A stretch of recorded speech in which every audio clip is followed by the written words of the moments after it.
사랑하는 서문교회 성도 여러분, 샬롬. 11월 20일 수요일 아침 말씀 시간입니다.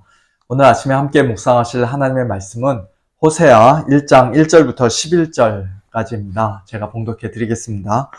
우시아와 요담과 아하스와 히스기야가 이어 유다 왕이 된 시대, 곧 요아스의 아들 여로보암이 이스라엘 왕이 된 시대에 브엘의 아들 호세아에게 임한 여호와의 말씀이라. 여호와께서 처음 호세아에게 말씀하실 때 여호와께서 호세아에게 이르시되 너는 가서 음란한 여자를 맞이하여 음란한 자식들을 낳으라. 이 나라가 여호와를 떠나 크게 음란함이니라 하시니, 이에 그가 가서 디블라임의 딸 고멜을 맞이하였더니 고멜이 임신하여 아들을 낳음에 여호와께서 호세아에게 이르시되 그의 이름을 이스르엘이라 하라. 조금 후에 내가 이스라엘의 피를 예후의 집에 갚으며 이스라엘 족속의 나라를 폐할 것임이니라. 그날에 내가 이스라엘 골짜기에서 이스라엘의 활을 꺾으리라 하시니라. 고멜이 또 임신하여 딸을 낳음에 여호와께서 호세아에게 이르시되 그의 이름을 로루아마라 하라. 내가 다시는 이스라엘 족속을 긍휼히 여겨서 용서하지 않을 것임이니라. 그러나 내가 유다 족속을 긍휼히 여겨 그들의 하나님 여호와로 구원하겠고 활과 칼이나 전쟁이나 말과 마병으로 구원하지 아니하리라 하시니라. 고멜이 로루아마를 젖댄 후에 또 임신하여 아들을 낳음에 여호와께서 이르시되 그의 이름을 로암미라 하라. 너희는 내 백성이 아니요 나는 너희 하나님이 되지 아니할 것임이니라. 그러나 이스라엘 자손의 수가 바닷가의 모래같이 되어서 헤아릴 수도 없고 셀 수도 없을 것이며, 전에 그들에게 이르기를 너희는 내 백성이 아니라 한 그곳에서 그들에게 이르기를 너희는 살아계신 하나님의 아들들이라 할 것이라. 이에 유다 자손과 이스라엘 자손이 함께 모여 한 우두머리를 세우고 그 땅에서부터 올라오리니 이스라엘의 날이 클 것이미로다. 아멘. 매일 성경 진도에 따라 우리는 오늘부터 약 2주에 걸쳐 호세아 말씀을 묵상합니다. 호세아는 오늘 본문 1절 말씀처럼 우시아와 요담과 아하스와 히스기야가 남유다 왕이었을 때, 그리고 여로보암 2세가 북이스라엘 왕이었을 때 수십 년 동안 활동하며 하나님의 말씀을 전했던 선지자입니다. 유다왕 히스기야 6년째에 북이스라엘이 망했기 때문에 사실은 여로보암 2세가 죽은 이후로도 나라가 망하기까지 약 30년 동안 북이스라엘에는 6명의 왕들이 더 있었습니다만, 오늘 본문 1절에서는 오직 여로보암 2세만 언급합니다.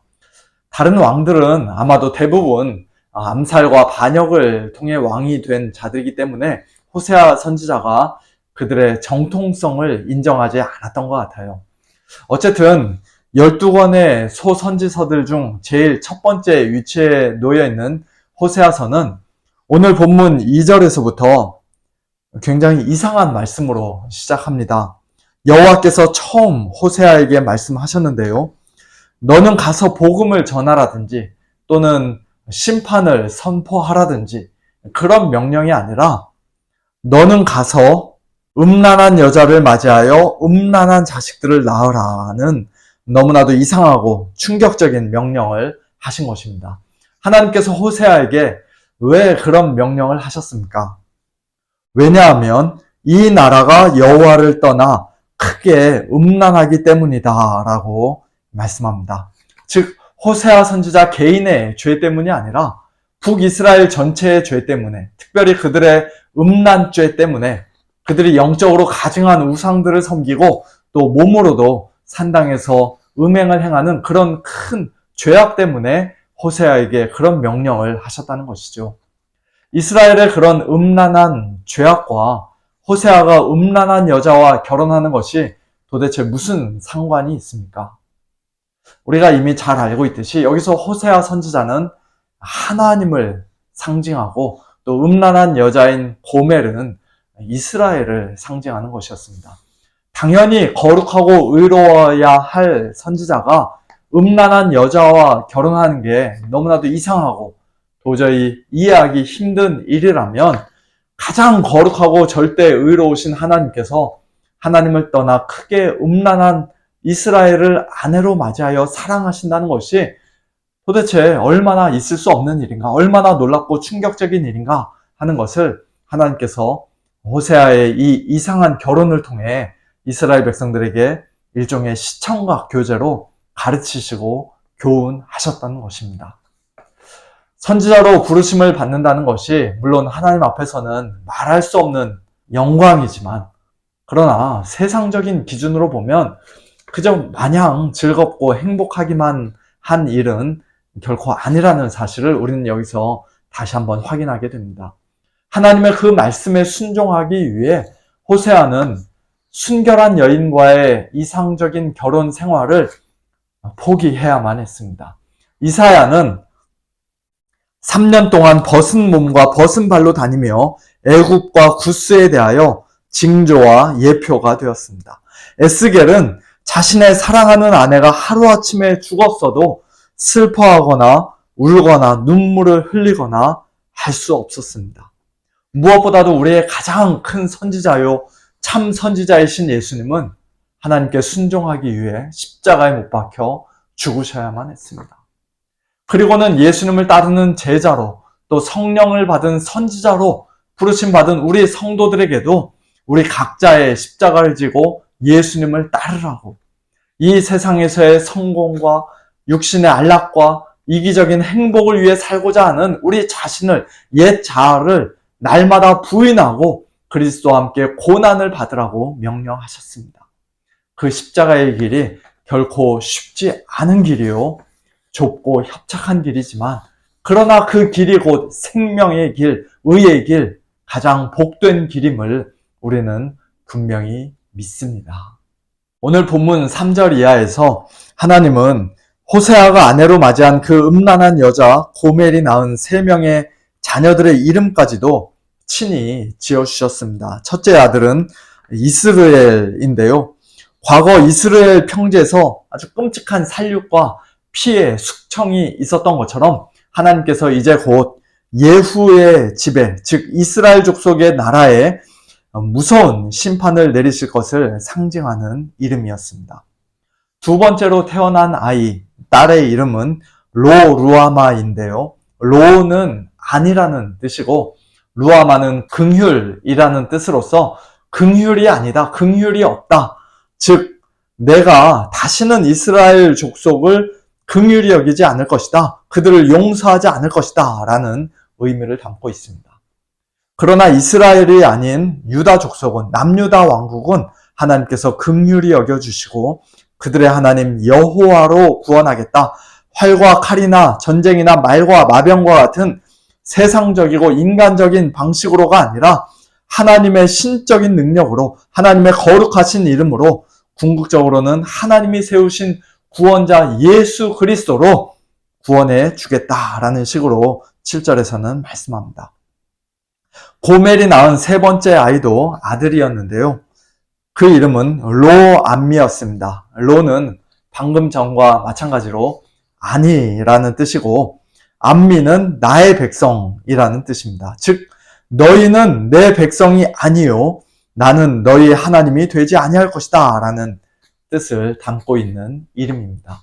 하나같이 다 평범한 이름들, 아름다운 이름들이 아니라 범죄한 이스라엘을 향한 하나님의 심판을 백성들로 하여금 생각나게 만드는, 또 그들에게 경고하는 예언적인 이름들이었던 것입니다. 그런데 그와 같은 심판의 메시지를 담고 있는 이름들이 새 아이들에게 붙여지자마자 하나님은 곧바로 호세아에게 좋은 소식을 들려주십니다. 10절과 11절. 그러나, 이 그러나가 참 얼마나 위대하고 감사한 그러나인지 모르겠습니다. 그러나 이스라엘 자손의 수가 바닷가의 모래같이 되어서 헤아릴 수도 없고 셀 수도 없을 것이며, 전에 그들에게 이르기를 너희는 내 백성이 아니라 한 그곳에서 그들에게 이르기를 너희는 살아계신 하나님의 아들들이라 할 것이라. 이에 유다 자손과 이스라엘 자손이 함께 모여 한 우두머리를 세우고 그 땅에서부터 올라오리니 이스라엘의 날이 클 것이미로다. 아까 7절에서는 유다 족속을 하나님께서 구원해 주실 것이라고 약속하셨지만, 지금은 유다 자손과 이스라엘 자손 모두를, 즉 온 이스라엘을 구원해 주겠노라 약속하십니다. 내 자손이 땅의 티끌같이 하늘의 별과 같이 또 바닷가의 모래같이 많게 해주겠다 라고 일찍이 아브라함에게 약속하셨던 것처럼 하나님께서 친히 이스라엘 자손의 수가 바닷가의 모래처럼 헤아릴 수도 없고 셀 수도 없게 해주실 것입니다. 방금 전에는 로암미 너희는 내 백성이 아니다 라고 말씀하셨지만 장차 그들에게 너희는 살아계신 하나님의 아들들이다. 너희는 내 백성이다. 너희는 내 자녀다 라고 불러주실 것입니다.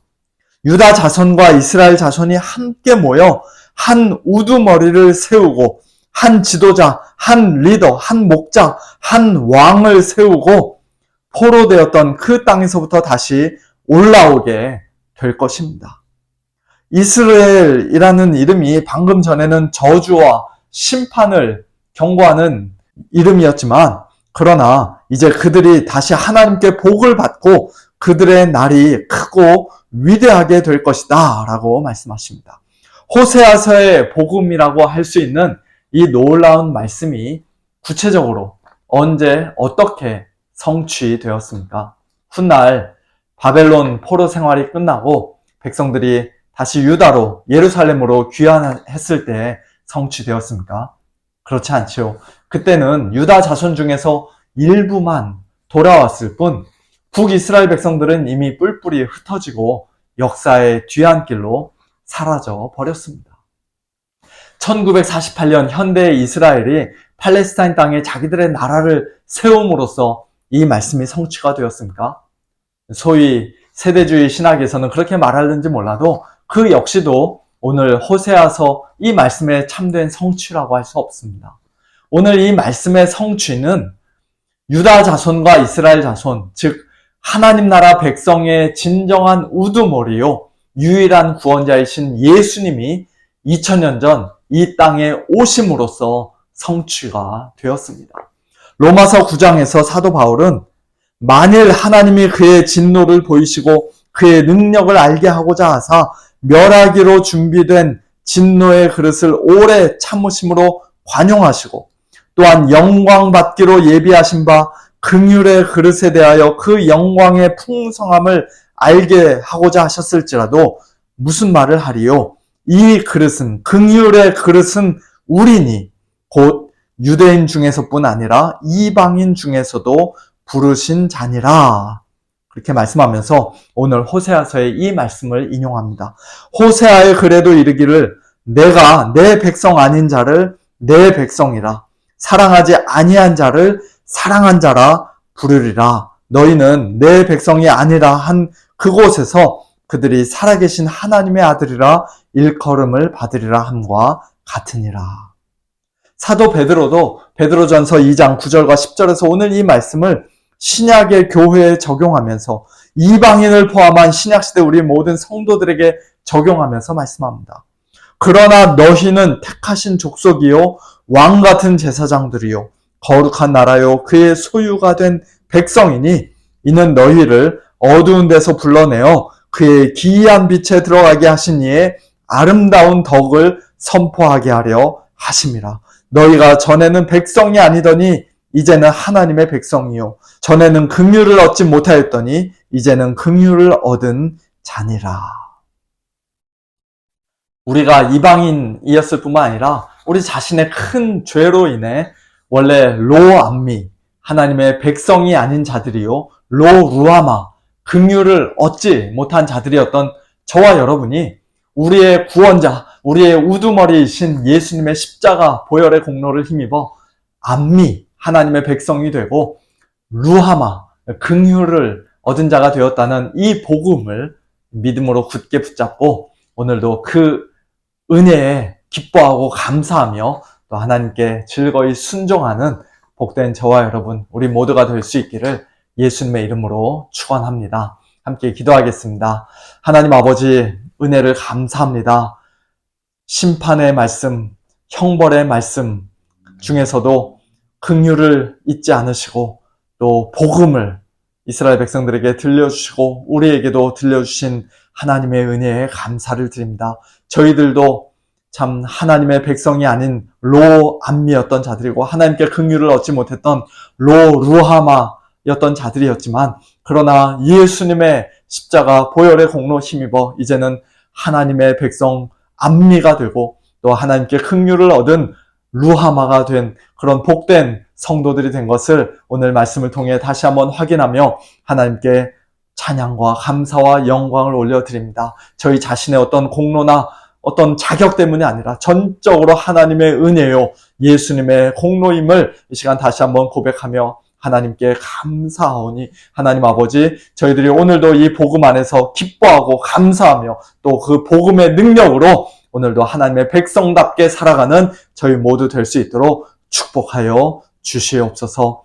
하나님 아버지 사랑하는 우리의 서문의 식구들 오늘도 지키시고 보호하여 주시되 참 여러 가지 힘들고 어려운 상황 가운데 있어도 또 육신의 연약함 가운데 있어도 오늘 이 복음 붙잡고 복음의 능력으로 승리하며 사는 우리 모든 성도님들 되기를 원합니다. 특별히 이번 주일 이제 추수감사주일을 맞이하여서 저희들의 삶에 여러 가지 세상적으로는 감사할 제목이 크지 않을지라도 이 복음 안에서 기뻐하고 감사하는 우리 모든 성도님들 다 될 수 있도록 하나님 축복하여 주시옵소서. 감사드리며 예수님의 이름으로 기도하옵나이다.